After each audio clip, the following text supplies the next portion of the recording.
Welcome to my YouTube channel. Get ready to dive into the captivating world of Nonstop as we break down the plot, characters, and key moments of this film. As the movie starts, we are introduced to a depressed man named Bill Marks, who is an air marshal going through a hard time because of the death of his daughter, Olivia, who succumbed to cancer. To numb the pain, Bill has turned to alcohol even while he is working. As he stops for a cigarette, a man named Tom comes over and asks for a lighter and attempts to make small talk by asking where he is headed. But Bill doesn't give any reply, and Tom proceeds to say that he is heading towards Amsterdam. Bill continuously looks around, trying to ensure the safety of everyone on the flight.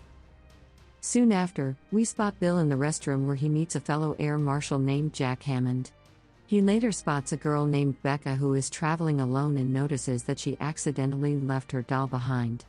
Becca is escorted to the plane where she meets a friendly flight attendant named Nancy. Becca hesitates to board, but when Bill turns up with her doll, she gladly boards the plane. The passengers settle on the plane, and a guy named Zach sits next to Bill. A lady named Jen approaches Zach and asks him to swap seats with her so she can sit next to the window, and he agrees. As the pilot's captain, David and Kyle Rice, carry out the cross-checks, Bill receives a text message from his bosses and assures them that all is well so far. As a marshal, Bill must hide his identity and act as a regular passenger to avoid raising any alarm. Bill pretends to have a fear of flying and binds a ribbon to his hand that his daughter had given him. After a bumpy takeoff, the plane stabilizes, and then Jen asks about Bill's daughter, to which he lies about her age, saying she is 17. When Bill asks about her job, she deflects the question by saying she needs sleep. Bill heads towards the restroom for a cigarette, and when he gets back to his seat, he receives a message from an unknown number identifying himself as the passenger aboard the plane. The person comments on his smoking, and Bill looks around trying to identify who the person is but doesn't see any suspicious activity. He stands up to get a wider view, then moves to the next cabin but doesn't find anything suspicious. The mystery passenger tells Bill to set a timer for 20 minutes, saying that when the timer runs out, they will kill someone on the plane. He tries again to see the person but can't. The person then proceeds to ask for $150 million and sends him the account number. Bill moves past Jack, signaling that they need to meet, and a guy named Austin seems really focused as Jack follows Bill. Bill thinks Jack sent the messages and tells him to knock it off, but Jack denies it was him and offers Bill his phone to check. Bill explains everything to him, but Jack isn't convinced that someone can kill a person and get away with it on a plane. Bill then asks him to watch the main cabin as he heads to the cockpit to alert the captain about this issue. The captain reveals that they are in the middle of the Atlantic Ocean, meaning that an emergency landing is not good. Bill asks the captain to have the account number tracked and to switch off the network to prevent the hijacker from checking if the transfer has been made. Since the plane has CCTV cameras, he decides to check them with Nancy, but later calls Jen for help since there are lots of cameras. He gives them pens to mark off people using their phones while he tries to get the hijacker to text him again. As he texts the mystery person, Nancy and Jen mark off several people using their phones.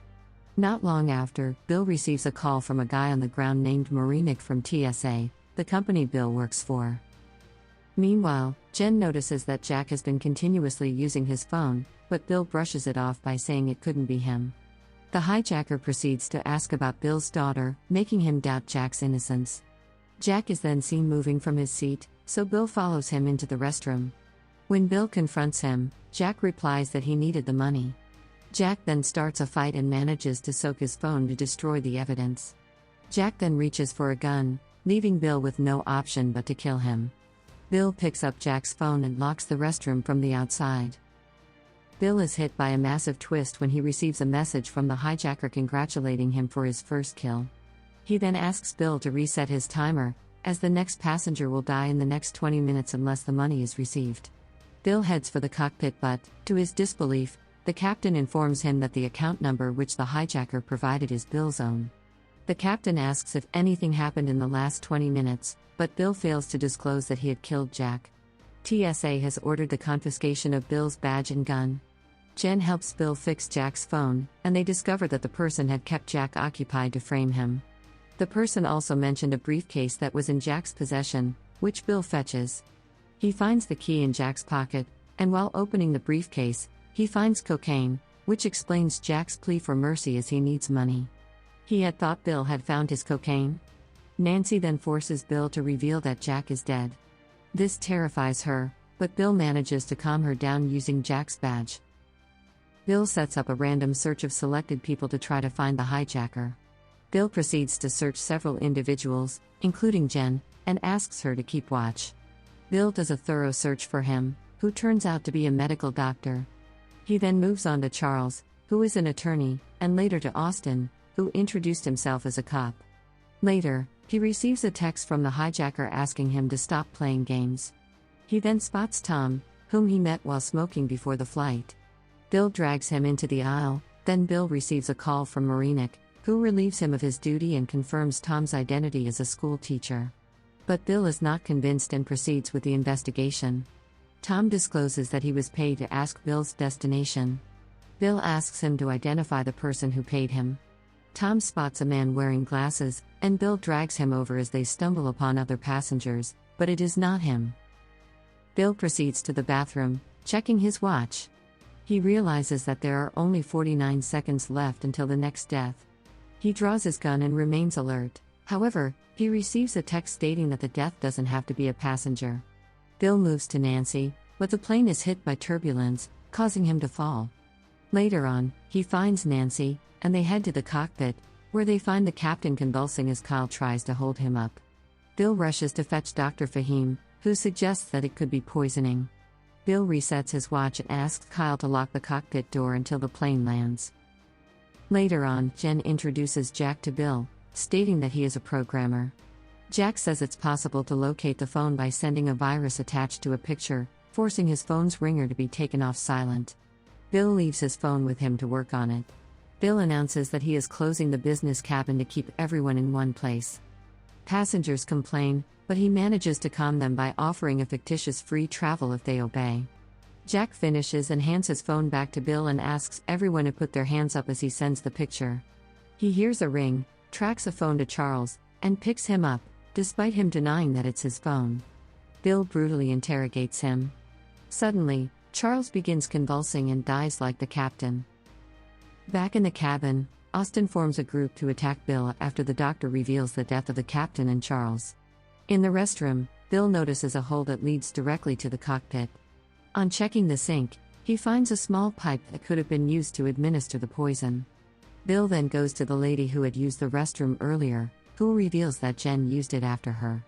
Jen discloses that she has a terminal heart illness, which the doctor says may kill her at any time. She just wanted the window seat so she could have a nice view.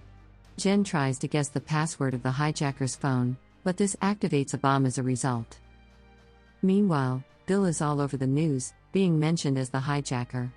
Luckily, Bill connects the dots and realizes that the bomb entered the plane through Jack, as no searches are conducted on marshals. He races for the briefcase and finds a bomb underneath the cocaine. As he leaves, he is attacked by Austin's group, but he informs them about the bomb on the plane. Tom explains everything. 2 fighter jets later appear to escort the plane. Bill heads to the cockpit and asks Kyle to bring the plane down to 8,000 feet to minimize the effect of the bomb if it goes off. Bill places the bomb on the table, explaining that it's a pressure bomb that couldn't be defused without exploding. Left with no other choice, Bill puts the bomb at the rear door and asks the passengers to cover it with heavy luggage to minimize the impact. Soon after, Marinik calls Bill, confirming that the payment has been transferred, and Bill puts him on the loudspeaker for the hijacker to hear. However, Marinik still thinks Bill is the one orchestrating all of this. He then mentions the video spreading online showing Bill dragging Tom around, which had been uploaded by one of the passengers. Bill spots the person who posted the video and picks up his phone. After this, Tom reaches for Austin's gun, holding him hostage and tries to shoot him, but luckily the gun is not loaded. Austin manages to hit Tom and grabs the gun. Jack manages to get the gun and immediately loads it and shoots Austin. The shot distracts Bill, giving Tom a chance to grab Bill's gun and hold him hostage too. Meanwhile, Kyle asks for permission to descend but is denied by the jet fighters. Tom and Jack officially take over the plane. Tom explains how security is a scam. Bill asks him to disarm the bomb to save himself, but Tom shoots Jack. At that moment, Kyle goes to make the descent regardless of his orders. When the plane levels up to 8,000 feet, Bill finally has the chance to eliminate Tom. Jack is still alive and attacks Bill, but Bill notices that the time has run out and quickly moves away, leaving Jack to be blown up along with the bomb. In the distance, we see a runway that Kyle tries to reach as one of the engines explodes. He manages to dump the excess fuel and brings it down to a rough landing. The plane skids, causing damage and a fire. In the end, emergency vehicles arrive to save the passengers. Marinick arrives, realizing that Bill was not the hijacker, and apologizes for everything. Bill exits the plane, still carrying his daughter's doll, and walks away.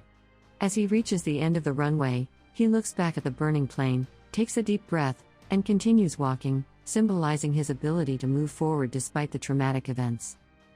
And that concludes our breakdown of the plot of Nonstop. It's a thrilling movie with plenty of twists and turns, keeping you on the edge of your seat until the very end.